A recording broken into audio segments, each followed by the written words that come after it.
मुंबईतील वरळी परिसरात भाजपाच्या जनआक्रोश मोर्चा दरम्यान मंत्री गिरीश महाजन यांना जाब विचारणाऱ्या आणि वाहतूक कोंडीवरून संताप व्यक्त करणाऱ्या महिलेविरोधात आता पोलिसात तक्रार दाखल करण्यात आली आहे।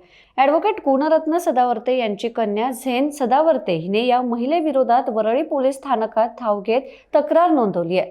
लोकसभेत महिला आरक्षण विधेयक नामंजूर झाल्याच्या निषेधार्थ भाजपाने वरळीच्या जांभोरी मैदानापासून NSCI डोमपर्यंत जनआक्रोश मोर्चा काढला होता। या मोर्चामुळे वरळी परिसरात प्रचंड वाहतूक कोंडी झाली। यावेळी एका स्थानिक महिलेने आपला संयम गमावला आणि थेट मंत्री गिरीश महाजन यांची गाडी अडवून त्यांना प्रश्नांचा भडीमार केला।